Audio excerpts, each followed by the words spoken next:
नमस्ते बच्चों, आप लोगों का स्वागत है। बच्चों, इससे पहले के वीडियो में हमने पदबंध से संबंधित और वाक्य से संबंधित गेम खेला था। आज के वीडियो में हम समास से संबंधित खेल खेलेंगे, ठीक है?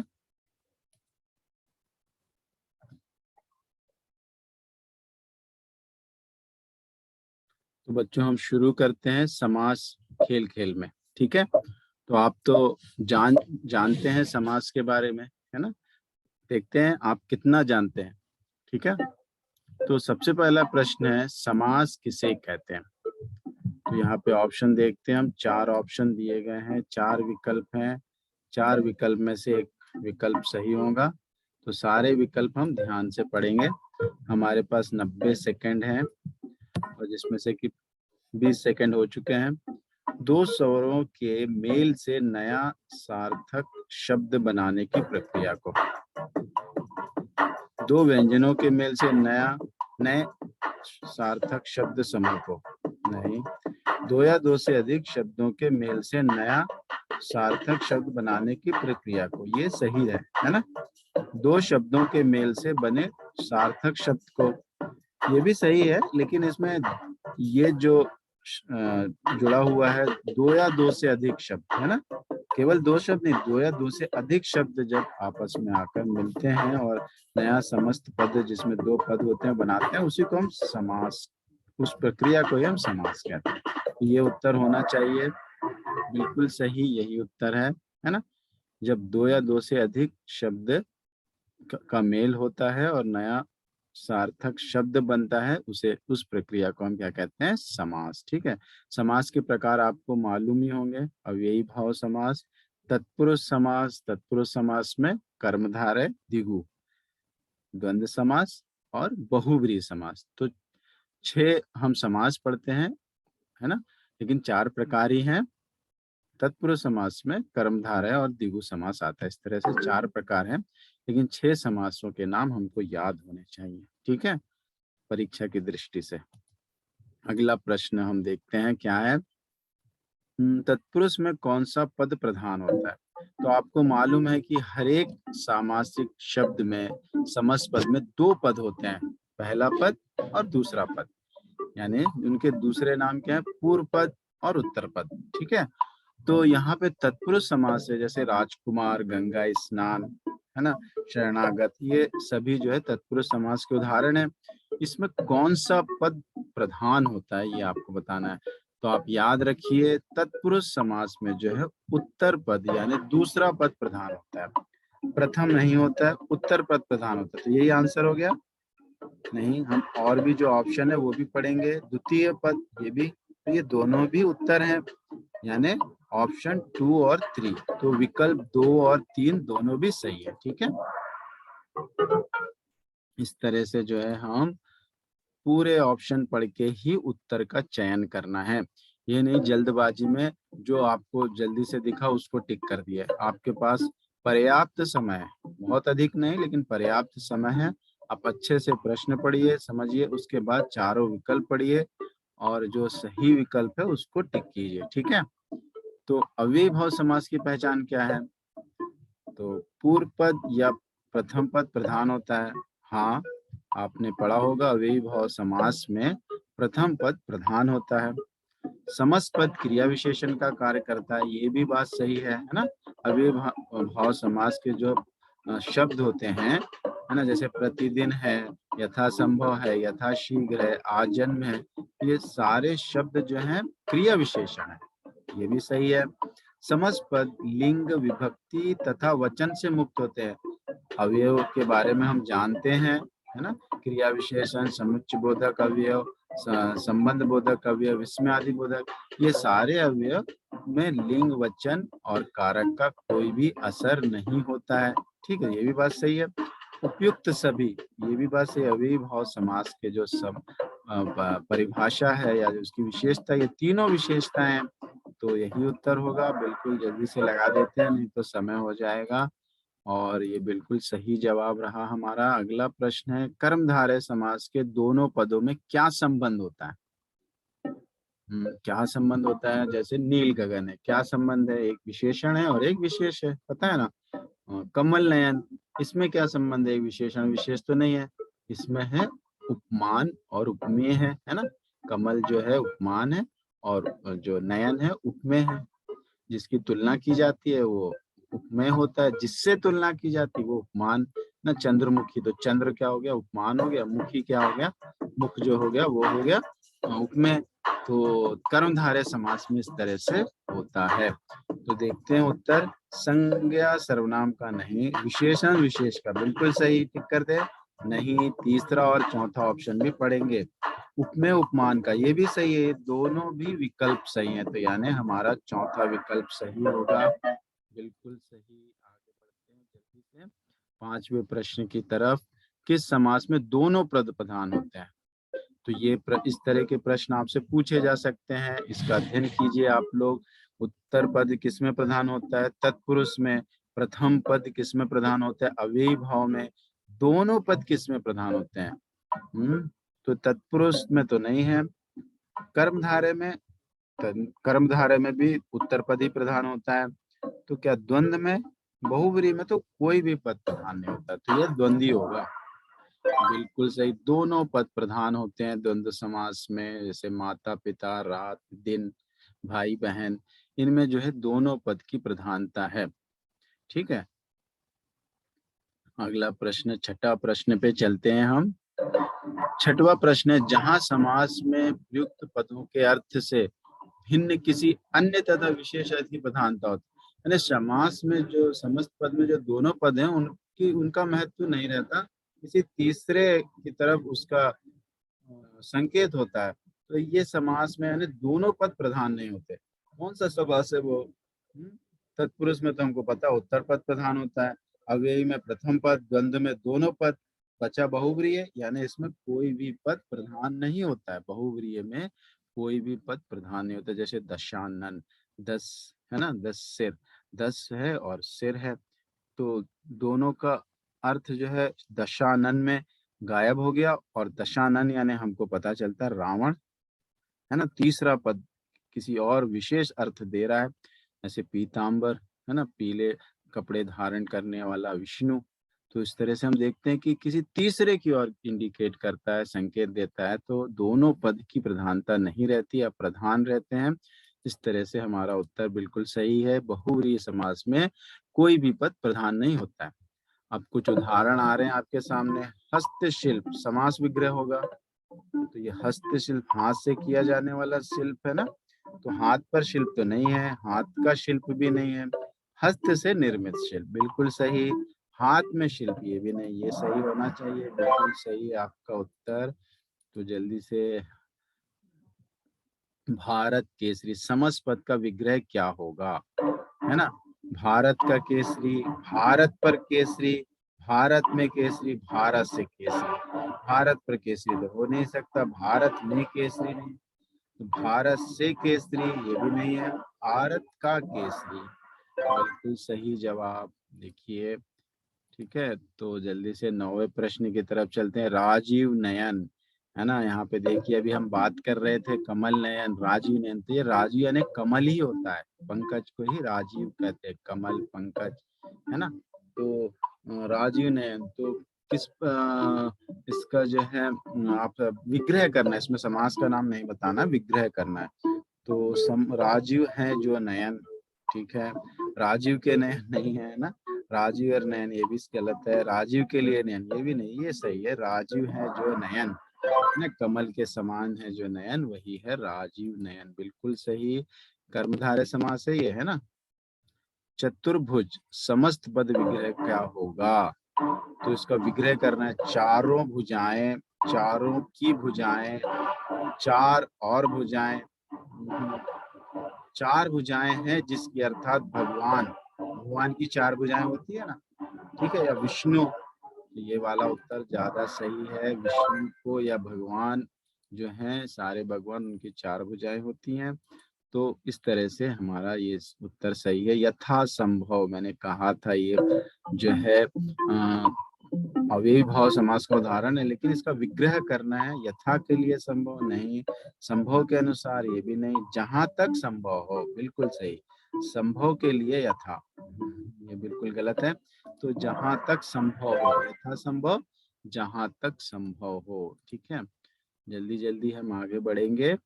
सारी चीजें आप कर चुके हो, आप भी जल्दी जल्दी से जवाब दे रहे होंगे। भयभीत समस्त पद विग्रह क्या होगा? भय और भीत, भया भीत, भय से भीत, भय के लिए भीत, भय से भीत। ठीक है, भय यानी डर से भीत, है ना। तो इस तरह से जो है डरा हुआ उसको बोलते हैं भयभीत। लाभालाभ, मुश्किल लिख रहा है ये। वैसे ये उदाहरण जो है अव्ययी भाव समास का है, ठीक है, क्योंकि यहाँ पर यह क्रिया विशेषण है। लेकिन इसका विग्रह करना है हमको। लाभ भी लाभ, लाभ या अलाभ, लाभ और लाभ, लाभ के लिए लाभ। तो इसका आंसर है, इसका उत्तर है लाभ या अलाभ। याद रखिए, बहुत ही कम इस तरह के शब्द आते हैं, तो ऐसे शब्दों को हम विशेषकर याद रख लेना चाहिए। ठीक है, जो कॉमन शब्द आपके सामने आते रहते हैं वो तो हम जो है याद रहते हैं। जो बिल्कुल ऐसा नया शब्द आता है उसको याद करना चाहिए। जैसे ये भी देखिए, अंशुमाली समस्त पद का विग्रह क्या होगा?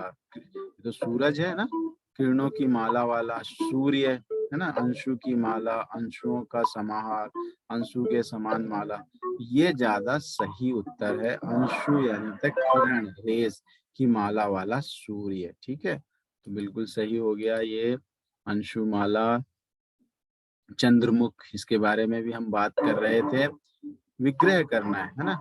चंद्र के समान मुख, बिल्कुल सही, पहला ऑप्शन ही सही हो गया है। मुख के समान चंद्र, चंद्र के लिए मुख, चंद्र का मुख करे, नहीं भाई यही सही है। तो जल्दी से हम टिक कर देते हैं और आप लोगों को भी समझ में आ रहा होगा। दशानन प्रयुक्त समास का सही नाम बताइए।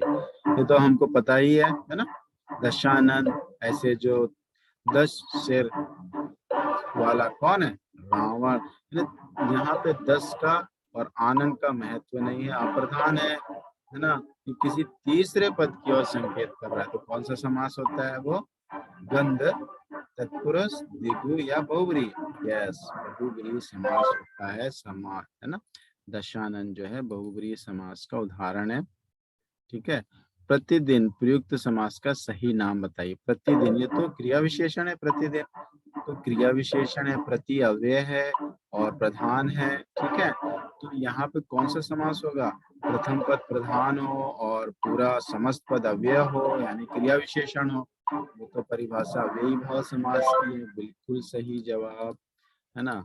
बहुत ही आसान दिख रहे होंगे आप लोगों को भी प्रश्न, लेकिन एक बार अभ्यास करेंगे तो पक्के हो जाएंगे, है ना। देवासुर प्रयुक्त समास का सही नाम, है ना। पहले विग्रह कर लीजिए, देव और असुर। तो देव और जो जब विग्रह करने पर और आएगा या यह आएगा, तब कौन सा समास होता है? ये आपने पढ़ा होगा। यस, बिल्कुल सही, द्वंद्व समास होता है वो, है ना। तो ये भी द्वंद्व समास है। देवासुर जो है द्वंद्व समास का उदाहरण है। शताब्दी यानी 100 साल प्रयुक्त समास का सही नाम। तो शताब्दी किस समास में जो है संख्यावाचक शब्द आते हैं? प्रथम जो विशेषण ही होता है संख्यावाचक, संख्यावाचक विशेषण होता है भाई। किसमें होता है ऐसा? तो ये तो होता है द्विगु समास में, है ना। द्विगु समास में ये बिल्कुल इसकी पहचान है। संख्यावाचक शब्द आते हैं, प्रथम पद जो है वो संख्यावाचक होता है। गजानन प्रयुक्त समास का सही नाम बताइए। इसमें कौन सा समास है? गजानन, गजानन यानी कौन है? गणेश, है ना। भगवान गणेश हैं। तो तीसरे पद की तरफ संकेत करे तो हमको पता है वो होता है बहुव्रीहि समास। जब भी कोई शब्द आए और वो किसी तीसरे पद की ओर संकेत करे तो आप आंख मूंद के लिख सकते हो बहुव्रीहि समास। ठीक है, त्रिभुवन प्रयुक्त समास का सही नाम। त्रिभुवन संख्यावाचक आ गया, अभी मैंने बताया था। संख्यावाचक आएगा तो द्वंद्व बहुव्रीहि कर्मधारय नहीं द्विगु होगा। ठीक है, बिल्कुल सही। अगला प्रश्न है, पीतांबर प्रयुक्त समास का सही नाम बताइए। तो कंफ्यूजिंग हो गया, है ना। ये तो बहुव्रीहि भी होता है और पीताम्बर जो है कर्मधारय भी होता है, तो दो दो समास का उदाहरण है ये। लेकिन यहाँ पर हमको ऑप्शन में कर्मधारय नहीं दिया हुआ है, केवल बहुव्रीहि ही है, यानी पीले कपड़े धारण करने वाला विष्णु या कृष्ण, है ना। इसका विग्रह इस तरह से होगा तभी तो बहुव्रीहि होगा, नहीं तो केवल पीताम्बर देने से, अगर दोनों समास अगर विकल्प में है तो बहुत मुश्किल है लगाना, है ना। तो यहाँ लेकिन एक ही बहुव्रीहि बताया गया है, तो यही सही जवाब हो गया आपका। पीताम्बर बहुव्रीहि समास का उदाहरण है, पीताम्बर कर्मधारय समास का भी उदाहरण है। विग्रह के कारण हम जो है, विग्रह के द्वारा हम बता सकते हैं कि कौन सा समास है। ठीक है, जब विग्रह नहीं दिया है तो एक ही ऑप्शन मिलेगा आपको, बहुव्रीहि या कर्मधारय। तो यहाँ पे बहुव्रीहि दिया है तो सही जवाब है। चलिए आगे बढ़ते हैं। दिव्य लोक को गत। अच्छा, दिव्य लोक को गत विग्रह का समस्त पद चुनिए। अभी फिर से आ गया समस्त पद चुनने के लिए। तो क्या है भाई, अगर किसी की मृत्यु हो जाती है तो वो दिव्य लोक परलोक में चले जाता है ना। तो उसको हम क्या कहते हैं, दिव्यगत, लोकगत, दिवंगत या लोकगत। वो होता है दिवंगत, है ना। क्या होता है, दिवंगत। उसे याद रखिए, आपने सुना भी होगा ये शब्द दिवंगत, है ना। दिन ही दिन में विग्रह का समस्त पद चुनिए, सही समस्त पद चुनिए। हर दिन, दिनों दिन, प्रतिदिन, दिन दिन। तो ये तो दिन ही दिन में जो है दिनों दिन होगा। और समास आप बता सकते हो कौन सा समास है दिनों दिन। बिल्कुल सही, क्रिया विशेषण है दिनों दिन, यानी ये अव्ययी भाव समास है। ठीक है, तो साथ में हम जो है समास का नाम भी अगर मालूम करते हैं तो हमको बहुत फायदा होगा, उदाहरण भी पता चलेगा और समास का नाम भी। मरण तक, ये भी विग्रह है। वर्ण विग्रह का सही समस्त पद चुनिए। मरण तक, मरने वाला। आमरण, मरा हुआ, अमर। बिल्कुल नहीं, आमरण, है ना। मरने, मरण तक यानी मरने तक, आमरण। यह भी अव्ययी भाव समास है, क्योंकि आमरण जो है क्रिया विशेषण का कार्य करेगा। अश्व पर आरोहण करने वाला, यानी अश्व यानी घोड़े पे चढ़ने वाला। तो यहाँ पर जो है विग्रह है, समस्त पद बताइए। अश्वारोहण, बिल्कुल सही दिख रहा है, आगे भी पढ़ेंगे लेकिन हम सारे ऑप्शन देखना है कभी भी। घुड़चढ़ी, अश्वारोही, अश्व आरोहण, बिल्कुल नहीं, यही सही जवाब है, अश्वारोहण। अश्व पर आरोहण करने वाला अश्वारोहण। ठीक है, आगे बढ़ते हैं जल्दी से। शक्ति के अनुसार विग्रह है ये, इसका समस्त पद बताना है।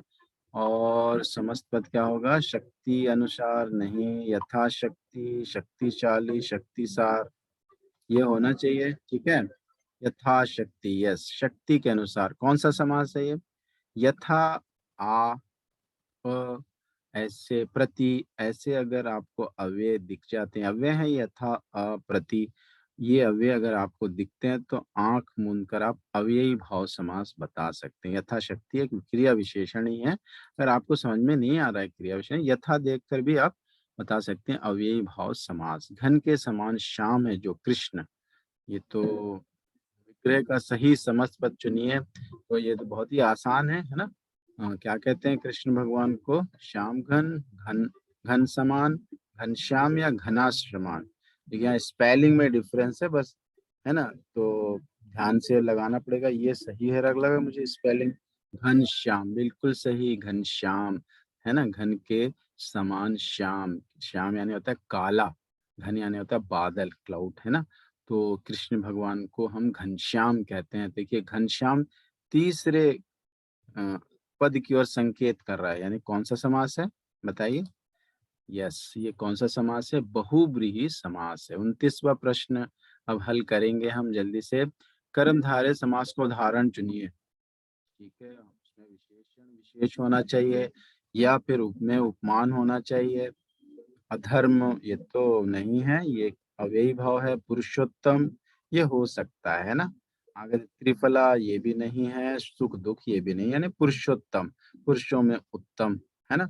पुरुषोत्तम हम भगवान कृष्ण को भी कहते हैं, लेकिन यहाँ पे कर्मधारय, यानी यहाँ पे हम जो इसका विग्रह पुरुषों में उत्तम, ठीक है, पुरुष जो उत्तम है, यह आएगा कर्मधारय समास। ठीक है,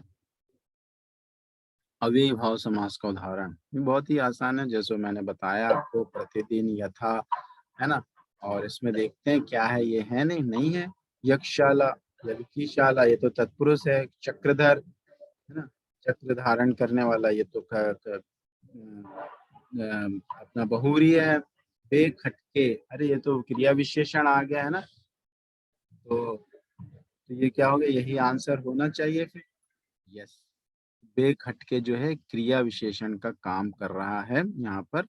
तो जो भी क्रिया विशेषण होगा, बे जो है यहाँ अव्यय है, क्रिया विशेषण होगा वो क्या कहलाएगा, अव्ययी भाव समास। ठीक है, जल्दी से बढ़ेंगे। द्विगु समास का उदाहरण। द्विगु समास में संख्यावाचक शब्द आता है, आपको पता है, संख्यावाचक पद आता है। नर नारी, यथामति, सप्ताह, कमल है। इसमें कोई भी संख्या वाला शब्द नहीं दिख रहा हमको, है क्या? हाँ, सप्ताह, है ना, 7 दिनों का समाहार, सप्ताह, 7 आ रहा ना, तो यही होना चाहिए। बिल्कुल सही जवाब है आपका। यहाँ पर देखिए, 32वें प्रश्न में आ गए, महात्मा किस समास का उदाहरण है? तो महात्मा जो है, महान है जो आत्मा, महात्मा कर्मधारय हो गया। लेकिन महान है जिसकी आत्मा, कभी जो है हम महात्मा जैसे ही बोलते हैं तो महात्मा गांधी का भी नाम आ जाता है ना। तो ये बहुब्री भी है। तो दोनों समास अगर ऑप्शन में दिए गए तो फिर बहुत मुश्किल हो जाएगी, लेकिन यहाँ पे केवल कर्मधारय दिए गया। द्विगु समास में संख्यावाचक होता है शब्द, द्वंद्व में बीच में योजक चिन्ह आएगा, माता पिता, माता और पिता, रात और दिन, पुण्य या पाप, इस तरह से। तत्पुरुष में जो कारक चिन्ह आते हैं जो विग्रह करने पर, तो यहाँ पर जो है कर्मधारय समास ही होगा। ठीक है, आगे बढ़ते हैं हम। मन से गढ़ा, तत्पुरुष समास है ये था ना। मन से गढ़ा जो है तत्पुरुष समास है। ठीक है, तो यहाँ पर देखिए, मन से गढ़ा, समास पद बताना है हमको, समास का नाम नहीं बताना। से आया तो मैंने कह दिया कि भाई तत्पुरुष समास है, क्योंकि तत्पुरुष समास में कारक चिन्ह आते हैं। तो लेकिन मन से गढ़ा हमको समस्त पद बताना है। मनगढ़ंत, मनोगढ़ंत, मनगढ़, मनुगढ़ंत, ये शब्द सही है, मनगढ़ंत, बिल्कुल सही जवाब। यहाँ पे देखते हैं, कुसुम कोमल समास का भेद बताइए। भेद बताना है यहाँ पर, कुसुम कोमल समास का भेद, है ना। कुसुम के समान कोमल, तो देखिए यहाँ पर क्या हो गया, उपमेय और उपमान, है ना। उपमेय और उपमान जो है बताया जा रहा है इधर पे। तो किसमें होता है ये, तत्पुरुष में, अव्ययी में, या द्विगु में? नहीं, कर्मधारय में होता है। यस, बिल्कुल सही। यहाँ उपमेय उपमान है, कर्मधारय समास होता है। संसार रूपी सागर, समस्त पद बताइए।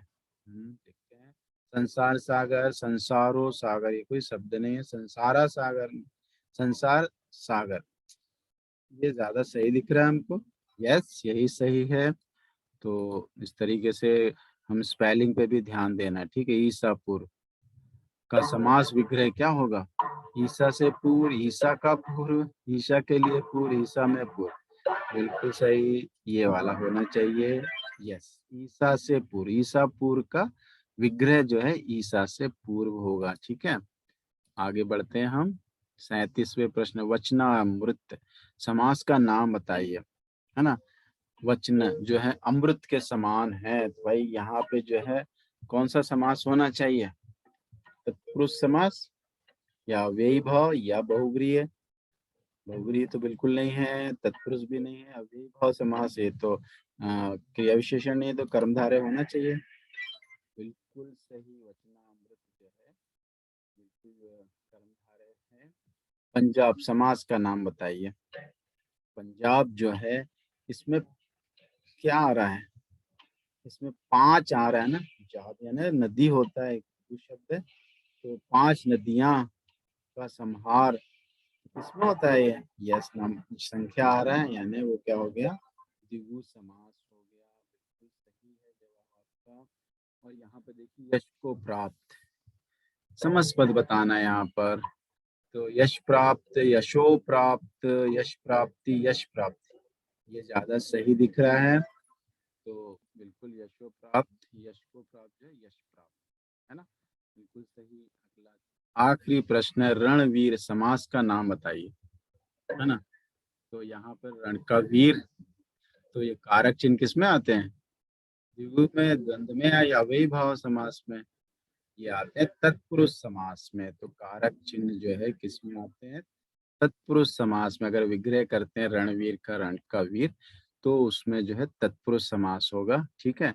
तो इस तरह से हमने जो है सारे समास, ये जो गेम खेलते खेलते बहुत सारी बातें जानी, आपने पढ़ा भी होगा, समझा भी होगा, और बहुत सारी बातें आपको रिवीजन हुई होंगी आज, है ना। तो आप भी ये गेम अगर खेलना चाहते हैं तो मुझसे कांटेक्ट कीजिए, और जो है आप लिखिए कि आपको ये लिंक चाहिए, मैं लिंक शेयर करूंगा, फिर आप खेल सकते हो, ठीक है। तो अब आज मेरे साथ आप ये गेम खेले उसके लिए बहुत बहुत धन्यवाद। अब अगले टॉपिक के साथ फिर से हम मिलेंगे, ठीक है। तो तब तक के लिए बहुत बहुत धन्यवाद। अब यहाँ पर हम ये वीडियो समाप्त करते हैं। धन्यवाद।